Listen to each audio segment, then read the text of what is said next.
Ohio approved and licensed for disposal, at Ron Evans Enterprises, they specialize in sewage system installation and repair. Ron Evans has a full line of flex pipe, culverts, concrete, and plastic septic tanks, sewer fittings, waterline rolls for the Home American water heaters, along with toilets, standard and ADA. It's all at Ron Evans Enterprise, LLC. Give them a call today at 1-800-537-9528 or 740-286-5930. At Vinton County National Bank, we believe in supporting the areas where we live and work. Now, we'd like to honor those who also serve our communities. Our new Community Champions account is especially for first responders, veterans, active military, and anyone employed in the fields of healthcare or education. This account offers rewards, discounts, and other benefits to those who give so much to others. Vinton County National Bank, rewarding those who serve. Would you like to work closer to home, save money on gas, and be rewarded for your hard work and attendance?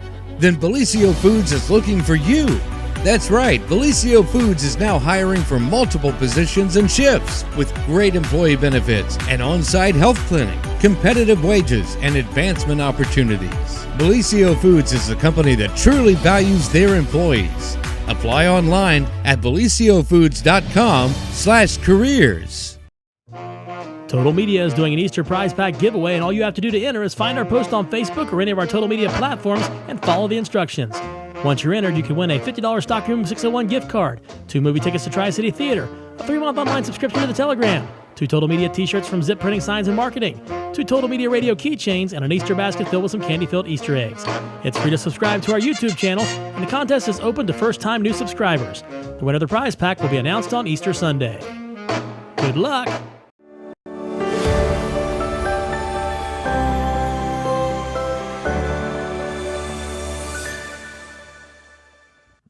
Well, happy Friday, everyone. And speaking of that prize pack, here it sits, the Easter basket that has 2 coupons for movies at Tri-City Theater, has some gift cards, some t-shirts, all kind of fun stuff in it. And all you have to do is go and subscribe to our YouTube channel and mention some friends, and you get registered to win free stuff. You don't get free Well, stuff how about very that? often, Pete. No, that's right. And, they talk about inflation. Free is still free. Free is free. We love that. We love that. And so, Pete, we want to thank you for coming in this morning. Kind of an impromptu newscast, which means I said, Pete, my guest didn't show up. Oh, my God. Can you help? Yeah, I'm allowed some extra mulligans because of prep time. Absolutely. And but no, Pete always has stuff going on and new news to report. So I do want to thank you for dropping everything and coming in and hanging out with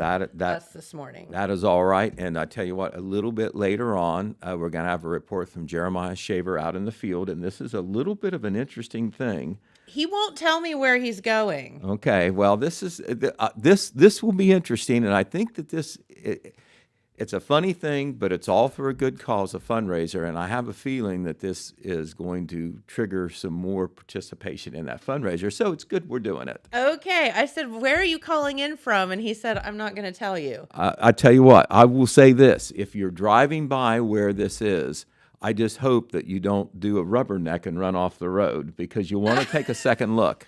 Okay. I'm very excited. At least that's where it is right now. Okay. Okay. Well, he will be calling in from some location here in just a little bit. All right. Well, we just executed that teaser with no rehearsal. How about that? Hey, we did good, Pete. All right. Well, we'll go ahead and talk about some other news right now. This has already been in the Telegram, but certainly a front page item that I'm sure grabbed a lot of attention on the criminal justice front. Okay. And this is about, a theft inside a local business involving a lot of money. So it was big news. But a Jackson woman, Rebecca Davis, age 60, she is from Jackson. She had been an employee at Bryn Mawr Construction, which is right here on the edge of Jackson. And the bottom line is that she was accused of and convicted of stealing quite a bit of money from Bryn Mawr. She was in a position of trust. The court records didn't have exactly what that position was, but obviously in a position where money came through her for the business. She ended up being charged and convicted of a second-degree count of theft, a third-degree count of tampering with records, and she ended up accepting a plea deal after being indicted. And what she did was, the criminal case against her stated that she committed a theft of property or services valued at $750,000 or more and less than $1.5 million. The actual amount that she ended up being ordered to pay restitution, meaning she's supposed to pay it back, $937,000. Holy moly. Which is, we've had inflation, but that's still a doggone amount of a large amount of money. $937,000. She has paid back $54,707.19 and still owes $882,292. But a few specifics that were released. The court records show that she was in a position of trust at Bryn Mawr, committed these thefts over a period of 14 years. So it's a lot of money over a lot of time. But stealing an estimated $5,000 to $10,000 per month, $5,000 to $10,000 per month. And she committed over 700 acts. So 700 times she was accused of stealing money, and that it added up to $937,000. She also, according to the charges, in addition to a prison term, she is also supposed to pay the restitution. The prison term is 18 months to 3 years, and she was ordered to pay the restitution. So obviously, as bad as prison is, the amount of money, is the focal point there, paying that back. So that was part of a plea deal, and that was reported in our last Wednesday paper. It is kind of a catch-22 when people are sentenced to pay restitution but sentenced to prison terms, because obviously you can't pay restitution when you're in prison. No, that's right. So it's kind of strange, but especially that much money. Right, and when I was looking here at my figures, I looked at the wrong thing. The post-release control period, that's where you're kind of on probation. After you get out is 18 months to 3 years. Her prison term is 6 to 9 years. Yeah, I thought that 6 was to 9 years, so, you got to figure that when there's that much money involved, that the sentence is going to be higher. So it is a pretty stiff sentence, and of course the restitution is huge. And, you brought up the good question. You're not in position to actually make a lot of money. No. Now, there could be assets, that are banked somewhere or whatever, So anyway, that was one of the big stories that we had front page news here earlier this week. All right, we're going to have this story in our Saturday paper. And this is another story on the front end of the criminal justice system, a law enforcement arrest. It was an incident that happened in Wellston last Friday. We got the news on it here in the middle of the week, and Jeremiah Shaver's got the story ready to roll. I think that we have it online already. A Wellston man, 53-year-old Richard D. Brown of Wellston, has been charged with the police in Wellston with discharging a firearm into a habitation. A habitation, of course, being a residence. Like firing a gun into a house? Right. He my. was in, this is the story we got from the police. He was inside his house, which was at 712 South Massachusetts Avenue. That's on Wellston's east side. And in the middle of the night, in the early morning hours of Friday, March 8th, police got two different reports of shots being fired. People heard the shots. They didn't necessarily know where they were coming from, or if they did, that wasn't noted in the police report. So police went looking. The first time, they couldn't find any evidence or see anything that was going on, outside in the street where this occurred. They went back a second time after getting a second report of gunshots, and it turned out that Richard D. Brown had fired some shots from inside his house. He was in his house and he fired shots. I don't know why, but Weird. but one of the projectiles, which I assume is a bullet, went into a neighbor's house. So that is really serious. Nobody was, there was damage, but nobody was harmed or whatever. Police figured out where the shots came from because a window in Mr. Brown's house had been shot out. And in one case, we know that more than one shot was fired because there was 2 different reports of gunfire. I don't know how many shots each time, maybe just one. One of those times, one of those bullets made its way into another house, a neighboring house. That's not good, Pete. No, it isn't. He did admit to firing a gun from inside his house, and officers found that the projectile had damaged the neighbor's house directly to the south of Mr. Brown's house. He once again has been charged with discharging a firearm into a habitation. That's a felony of the 2nd degree. Normally, it's against the law to fire a gun inside a municipality, regardless, unless, it's self-defense or something like that. Right. But he is being held in jail on a $150,000 bond, and a preliminary hearing in his case will be held on Monday, this coming Monday. And that could result, unless some different evidence comes out or whatever, that could result in the case being turned over to the Common Pleas Court, which handles the more serious crimes, Sure. the felonies. All right, we have a little bit of a follow-up from the last meeting of Oak Hill Village Council on the continuing story about the proposal of the Phoenix Treatment Center, the Phoenix Center putting a recovery center is what they would rather Quite call a it. saga, isn't it? Right. They say they have said now that it's going to be counseling rather than treatment. But we're talking about recovering drug addicts, getting counseling and help in a residential setting in the Iron Oak Center. The Iron Oak Center is at 315 Washington Street in Oak Hill. That is largely a residential neighborhood. That building used to be the Davis Home for the Aged. It was empty for a while.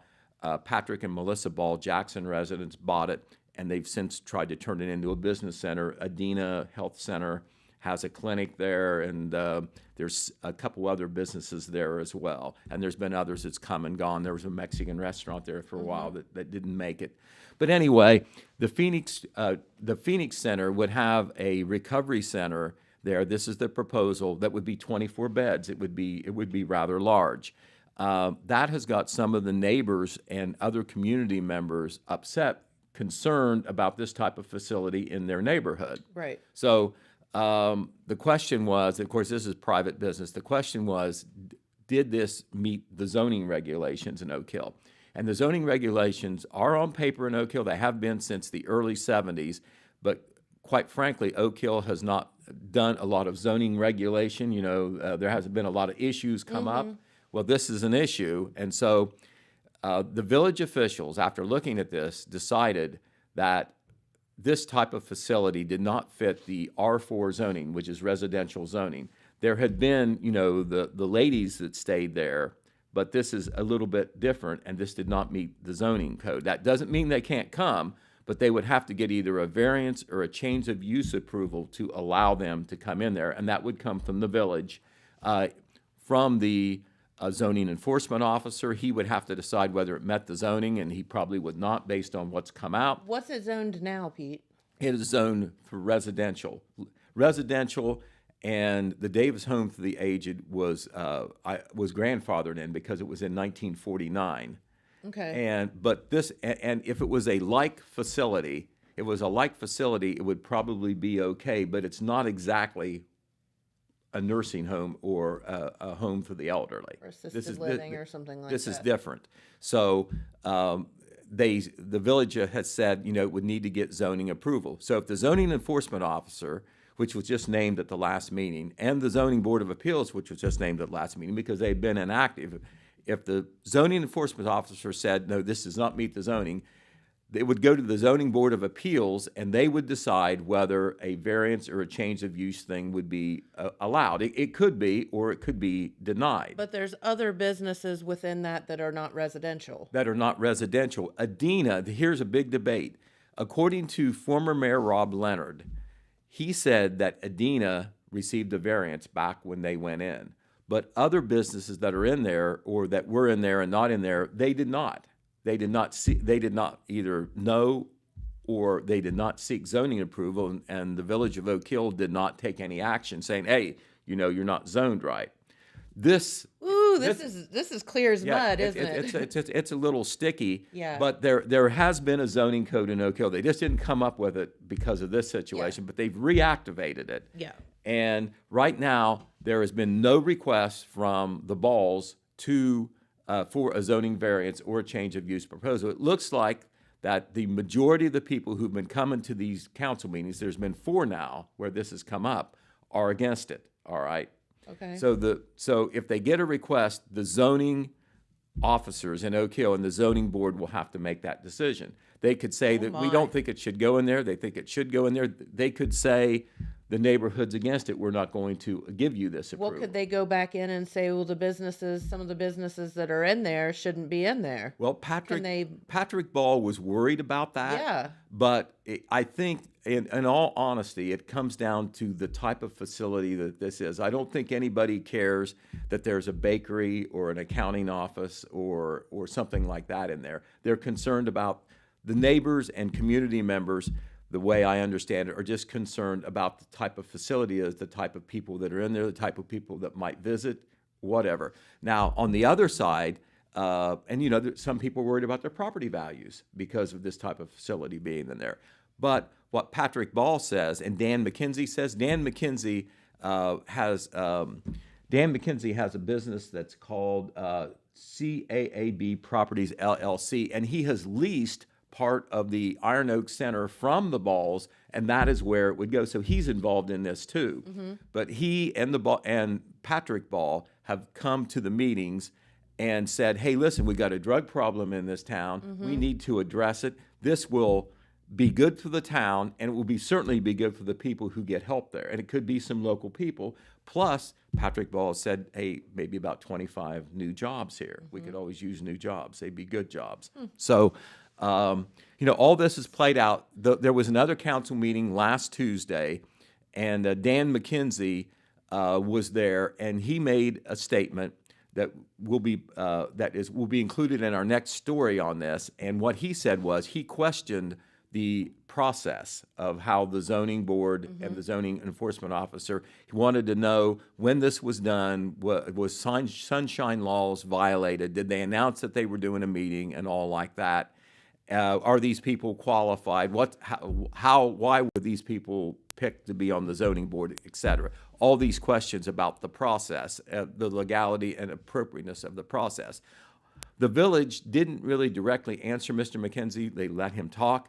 However, Jennifer Hughes, who is the council president for Oak Hill, she's kind of been a spokesman on this. She says everything the village done has been according to the law. They've not had any secret meetings.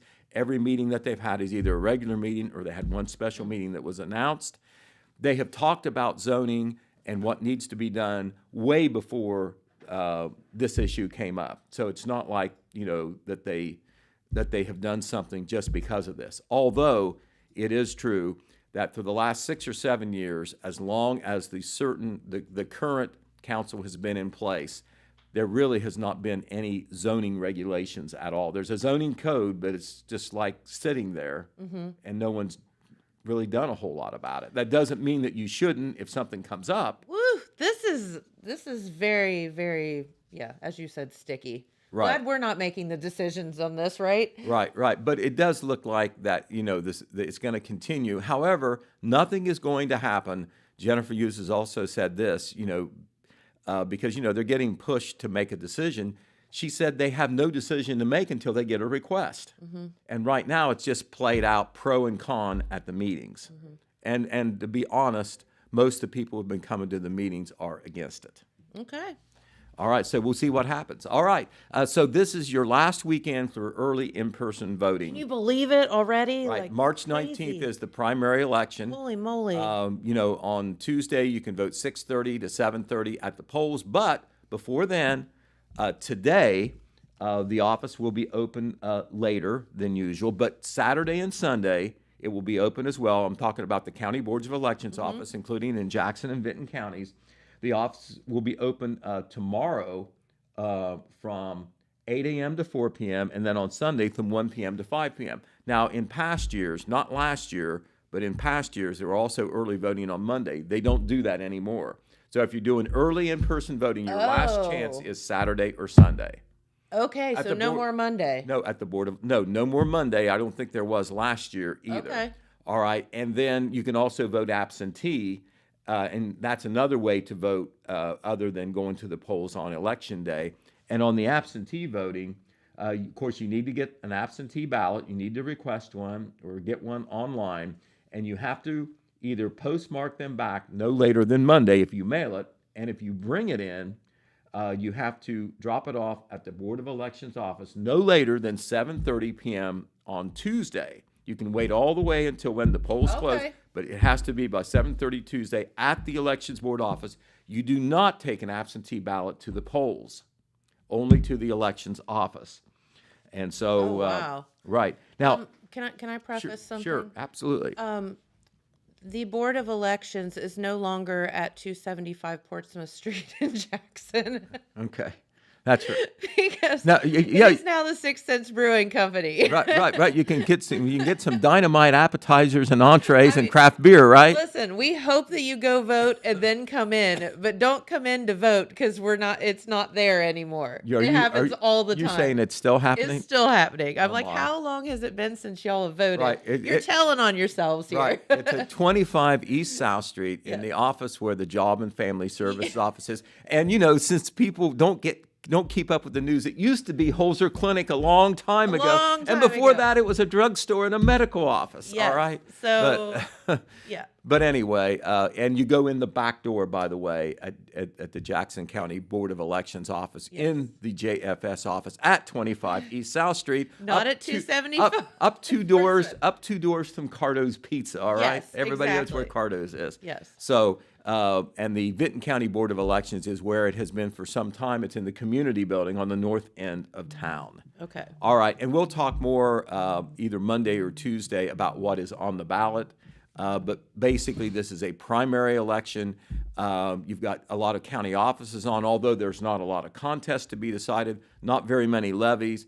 We're voting on president for both parties. We're voting on U.S. Senate in Ohio, and we're voting on congressman. And there's lots of candidates for that, but we'll do the particulars there later.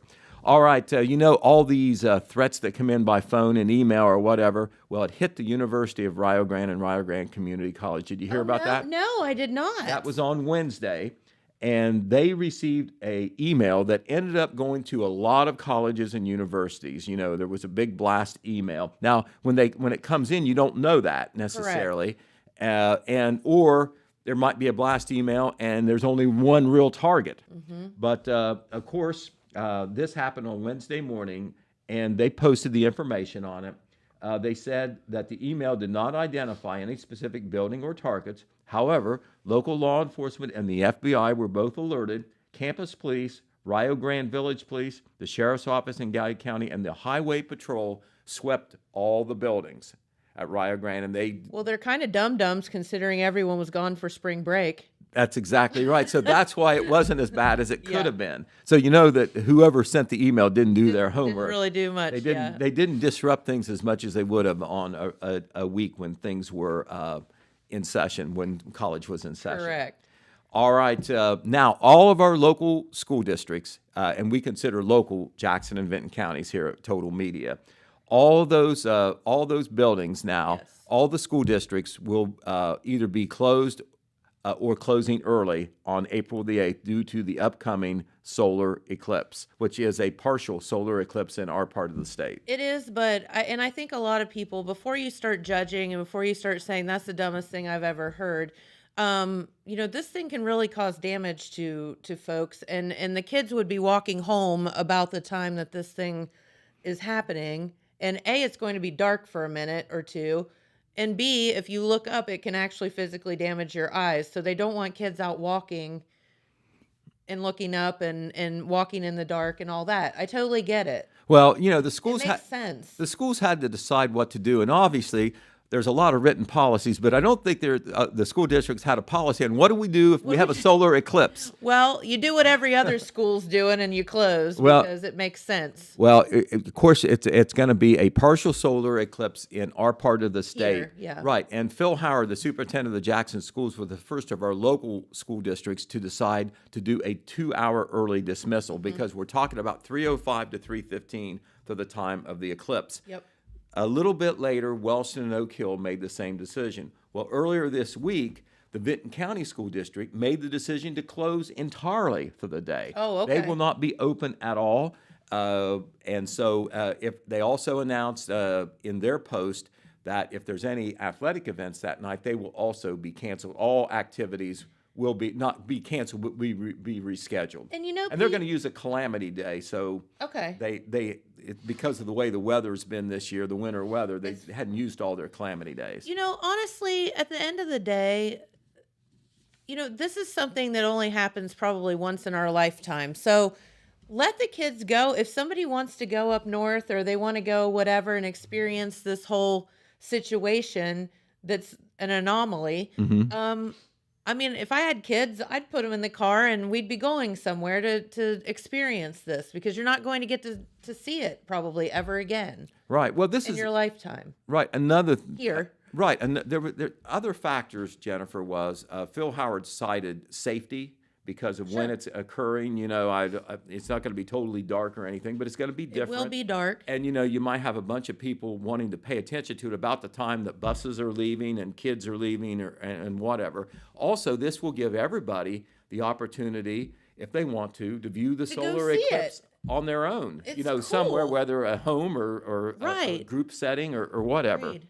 Or they may have time to drive to where it'll be a total solar eclipse because you probably maybe within 2 hours you'll hit that area. Yeah. Because part of our state, the northwest part, all the way, I think Columbus is involved I in think a total Columbus, solar. so we only have to drive, what, hour and 20 to get there. So Right. Exactly. So should be pretty cool. right, and something like this will not happen again. I believe will either be ashes or in the ground by the next time it happens. Say you're exactly right. Right. So you want to take advantage of that. Is Monday, April the 8th. The bottom line, 2-hour early dismissal for the Jackson, Wellston, and Oak Hill schools, and a total off day for the Vinton County local schools. And that's coming up pretty soon. Yeah. All right, some other quick stuff before we get Jeremiah here on the air for our big surprise report. We I want to. still don't know where he's at. So do you Okay. have him, Hayden, over there? Okay, we're good. Okay. Okay, we're going to go to him really quickly here in just about 3 to 5 minutes. We do want to wish our Jackson High School competition cheerleaders the best of luck in Orlando. You go, girls. We know they got down boy. there safely. Their competition is actually Saturday and Sunday, so we'll certainly be paying attention to that. Yep. Operation Christmas Child, you know what that is. Yes. That is operating. They're going to have a big event in Oak Hill from 11. Let's see, what is the time here? It's going to be.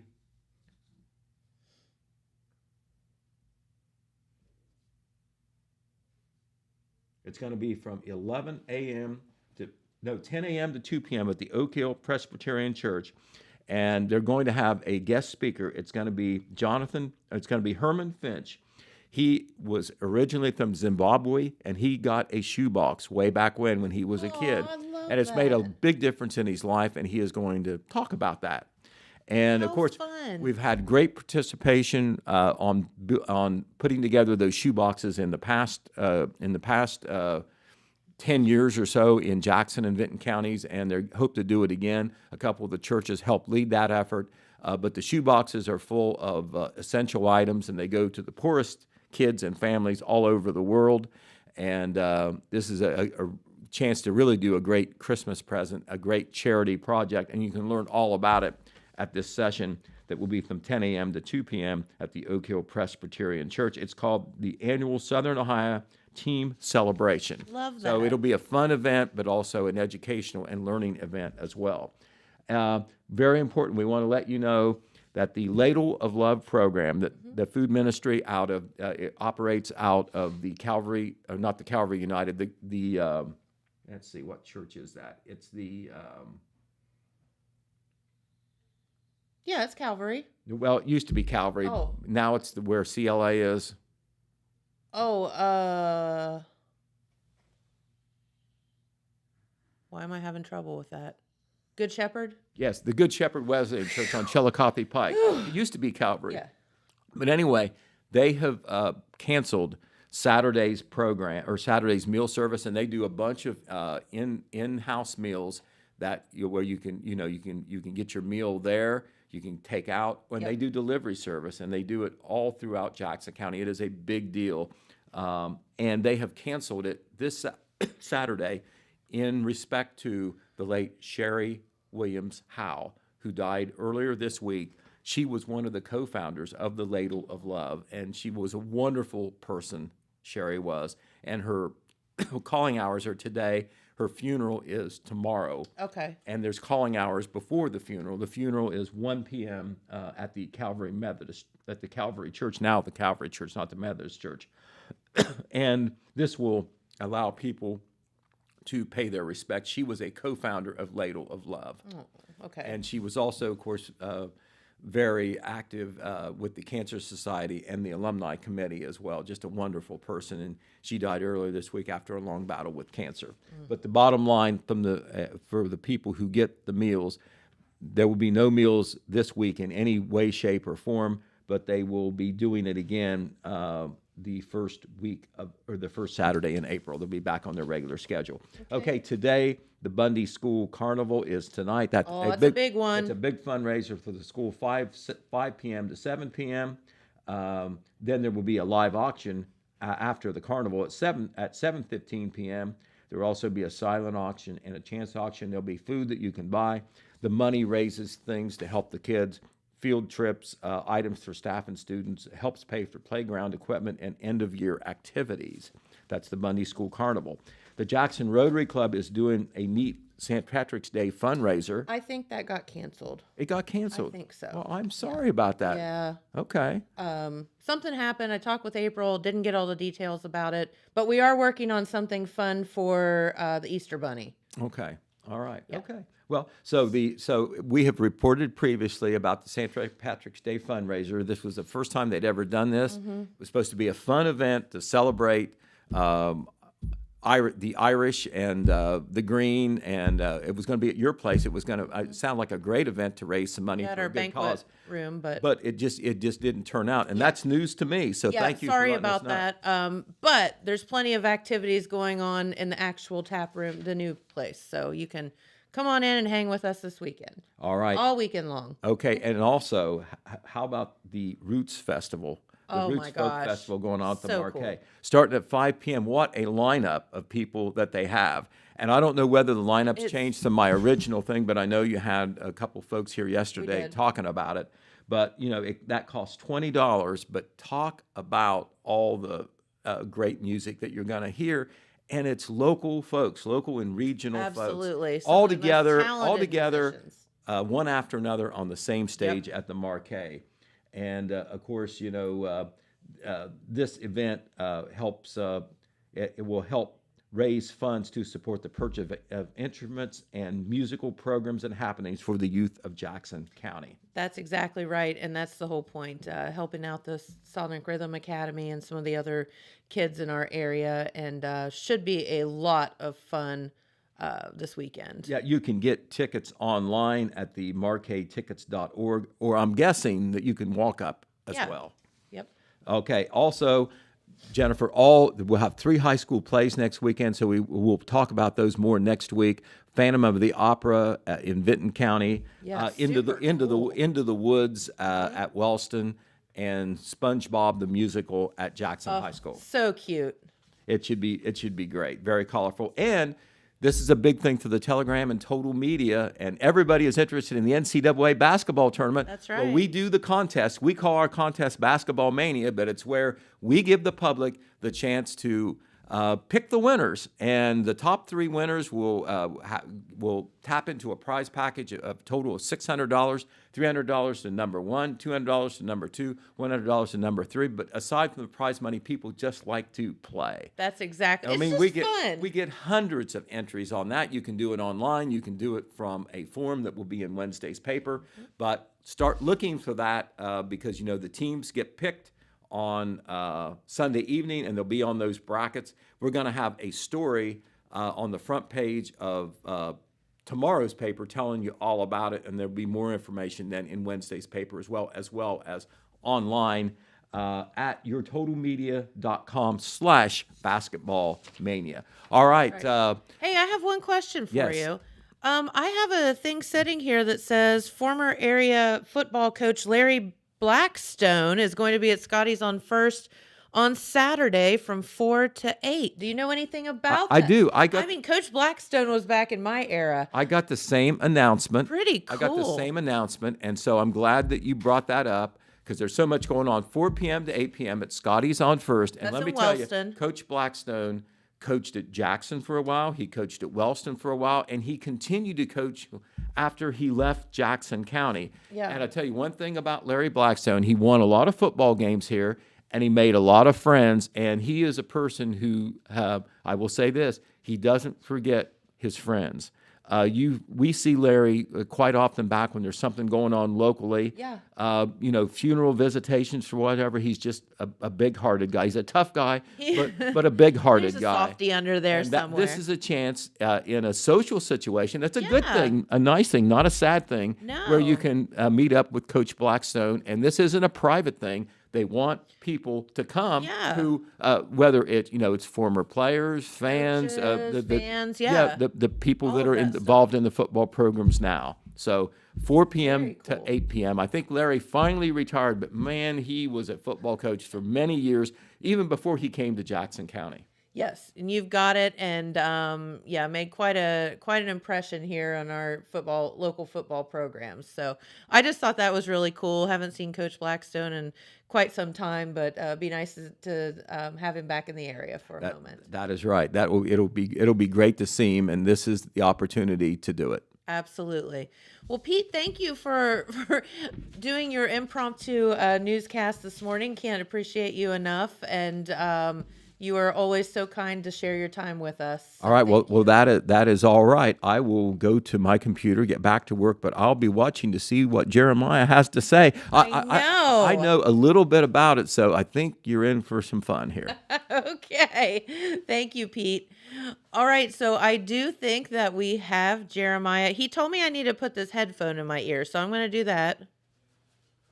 Okay, Jeremiah. And Hayden here is going to put the Jeremiah in. And what are you doing?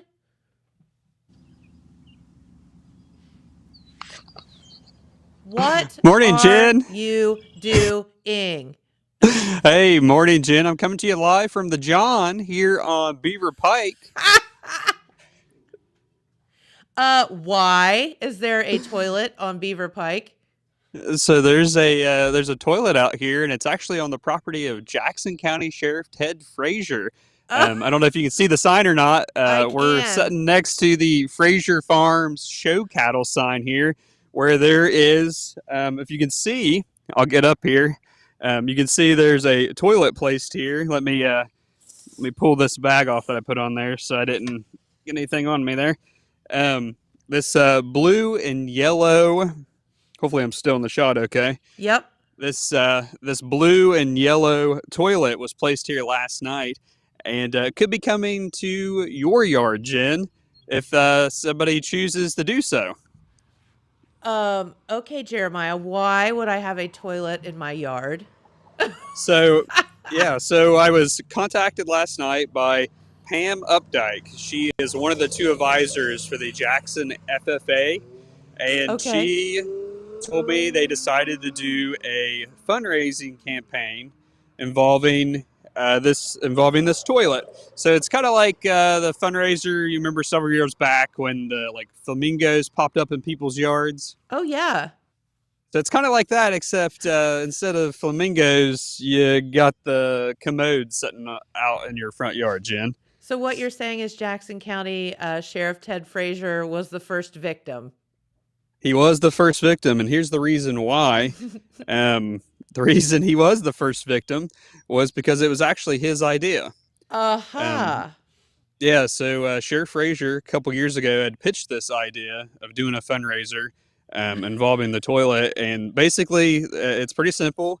The fundraiser involves a toilet being placed in people's yard, and then there's instructions inside the tank there on the back, and we've taken a look at those, and it says if you find the toilet in your yard, you must pay to have it removed from your yard.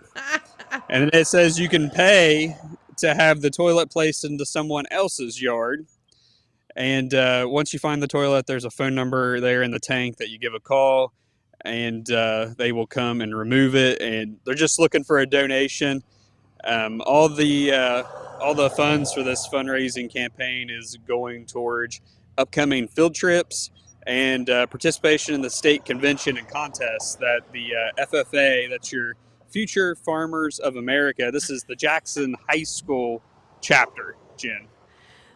This is so good, extorting people to get a toilet out of their yard. I just can't think of anything more fun. Yeah, and that's from our sheriff there, Jen. I mean, I can see Ted Frazier coming up with a very sick and twisted idea like this. Right.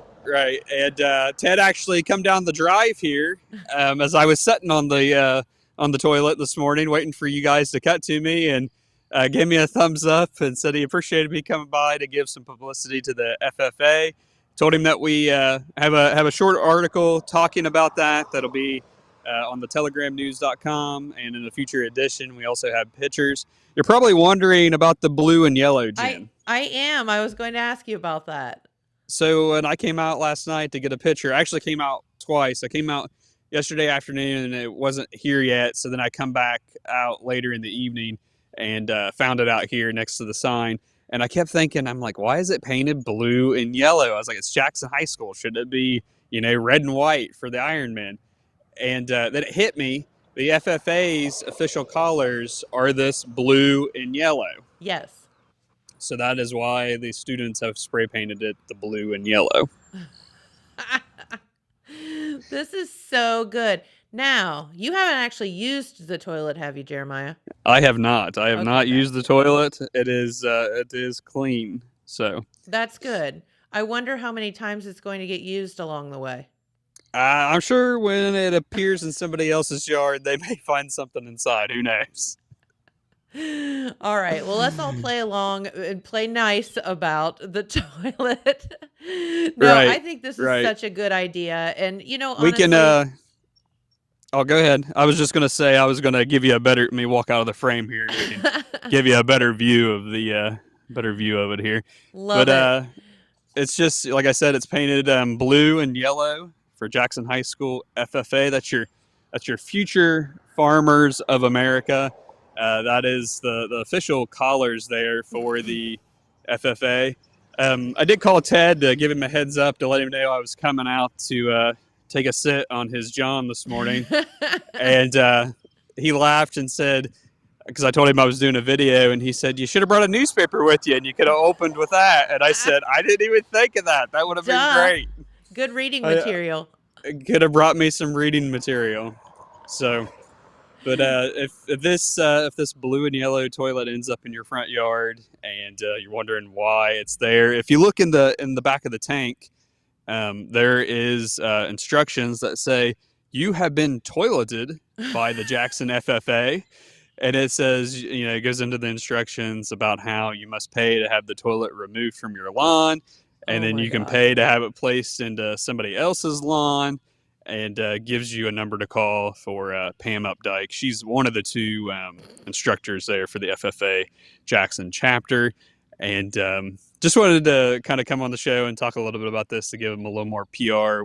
We do have a story done, and I plan to do a video on my page as well, just to kind of get the word out about this. It's something that kicked off last night, and we hope on much success with this. But it's all donation based, and it's going, to the students for field trips and state convention stuff. All that stuff kind of adds up.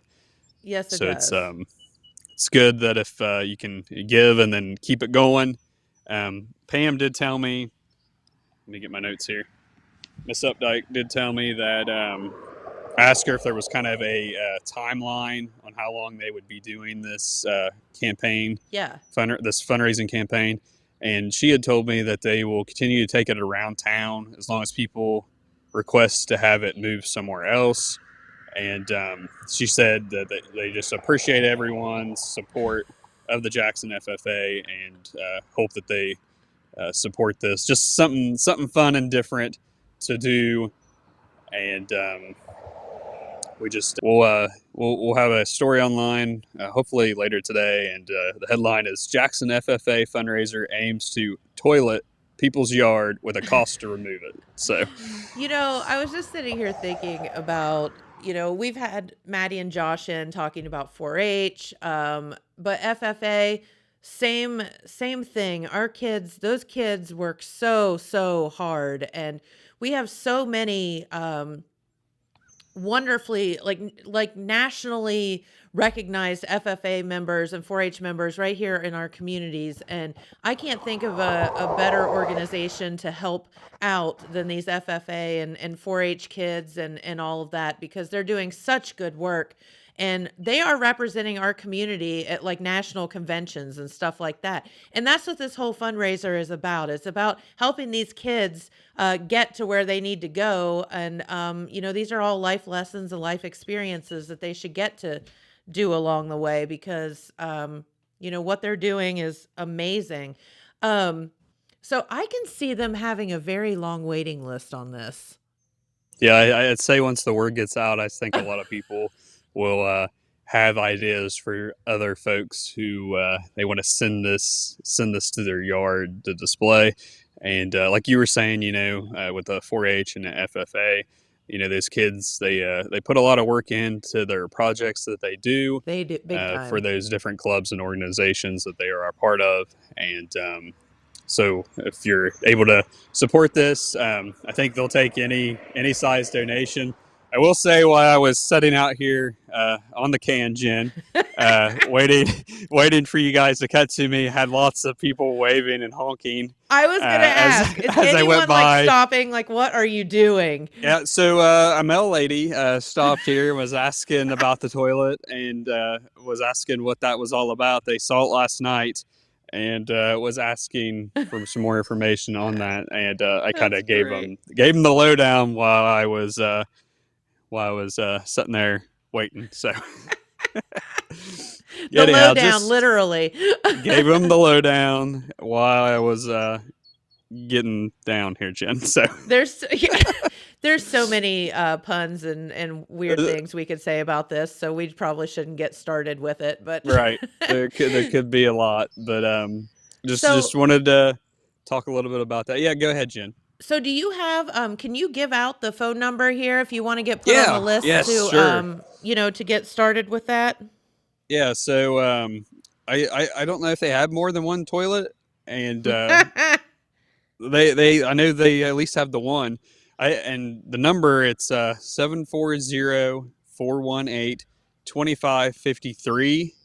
And that's Pam Updike. She's one of the advisors for the Jackson FFA. And, I guess if Ted doesn't pay to have it placed in somebody else's yard, then it would be up for grabs. I don't know if they'll stop it if it doesn't continue, or if they want community support that way.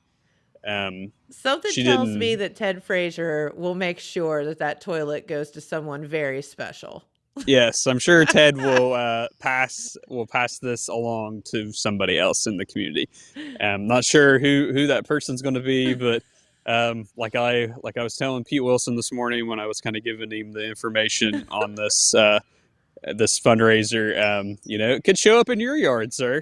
And so that's just something to be watching for, and it's all for a good cause. So. Yeah, I think that's amazing. What a good idea. And please, get in line, support these FFA kids. And, they're working, they're out moving the John from place to place. So you That gotta is keep giving them money. that is true. You know So what we that's should do? that's We should yeah, fill the toilet bowl with money. fill it with money. Yeah. You could. They've even painted they painted the inside, Jen, too. So the seats and the inside is spray painted as well. So Nice. there is all that, but it's spray painted on the back of the tank FFA, and then on the seat it says JHS, and then on the back of the tank as well they have it spray painted FFA. And anyhow, they did think ahead on the instructions. They are in a protective sheet of Okay. plastic, Jen. That's good. That's good. So that's thinking ahead there. Well, So very good. Well, Jeremiah, I hope that that was all that you hoped it would be, and we appreciate you going out and hanging out on the toilet for a few minutes while we were finishing up the news. Is it comfortable? it's a nice seat. I like a high rise, Uh, and uh, this is somewhere in between. okay. I'll say when we first moved into our house, the toilet that was in there, it felt like you were sitting on the floor, Jen. And that was the first renovation project we did when we moved into our new house was that little toilet came out and we put a high rise in. So, Can't say but as I no, blame it's you. it's a comfortable seat, Jen. Very comfortable seat. It So looks like it fits you like a glove, Jeremiah. yeah, no, it's not bad at all. So. All I know right. we still got a few minutes. Anything Yeah. else you want to talk about while I'm on here with you? I don't know. Hayden, so what's your favorite? Let's talk about St. Patrick's Day. It's the weekend. Lots and lots of local businesses doing all kind of fun St. Patrick's Day things. I know at the tap room we'll be doing shepherd's pie and Reuben egg rolls, and we have a really amazing fish and chips over the weekend. So if you're interested in that, plus I know Kelsey and some of the bar staff are working on some really cool drinks for the weekend. So if you want to come in 6 cents, you can do that. But lots of other businesses along the community doing some fun things as well. So what is your go-to St. Patrick's Day anything meal? I don't think I have a St. Patty's Day meal, Jen. Are you a corned beef and cabbage kind of guy? Do you I, like corned beef? Reubens? that sounds good. I'd try it. I don't know if I've ever actually had a Reuben, Jen. Really? Oh my gosh, they're Yeah, the best. I'm gonna have to try it. I know Red Thompson Jr. likes a good Reuben. He was talking about that the other day when I was at the office. He said he had that for lunch. We Said have it was a really good. I think it was at your establishment even. Yeah, he was in the other day. We have a fish and chips where the actual piece of fish is like this. I'm not joking. I saw it yesterday. And that will That's be big. available. Yeah, it's going to be really cool. So, Hayden, what do you think? What's your favorite St. Patrick's Day thing to do? I don't think I've ever actually had anything or done anything really on St. Patrick's Day, so Really? yeah. Oh my gosh, you guys. Well, you need to come in and check things out. Hayden, did you find any fun St. Patrick's Day facts? I did actually. I found a few different random facts about that it says people actually don't know about, so we'll see. Okay. The first one is St. Patrick is not actually Irish. Did you know that, Jeremiah? What do you say? St. Patrick is not Irish. Is not Irish. That's interesting. Okay. I believe the myth is that he was born in Britain and then kidnapped and then was taken to Ireland. He was born in Britain, kidnapped, and then taken to Ireland. Oh. So fun Okay. fact of the day. That's Who your fun knew? fact for St. Patty's Day. Yeah. Okay, I will give us say I'm glad it's on the weekend. I won't have to worry about getting pinched while I'm at the office. not at least just from your wife, maybe. She might, but we'll just have to make sure we wear our green undies, right? There you go. All right, one more fact, Hayden. And this one says, although everyone is expected to wear green on St. Patrick's Day, all surviving artworks of St. Patrick's show him wearing blue robes. It is the reason why throughout the years, flags, sports, uniforms, and coat of arms featured the color. As time progressed, green as the national color grew in favor, particularly in the 17th century. Okay, so St. Patrick is actually shown in blue, not green. Yep. Interesting.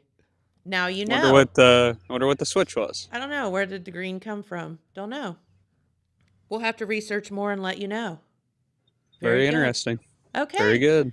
Well, cool. Well, I think that gets us through our Friday show. Jeremiah, thank you for suffering and sitting on the John for a half hour while we were talking. And thank you, Hayden, for pushing all the right buttons. Everybody have a very, very safe and fun St. Patrick's Day weekend. Get out and about. Maybe you'll find a little luck of the Irish along the way. So have a great day, everyone, and we'll see you right back here on Monday. Thanks, Jeremiah. Bye-bye. See ya.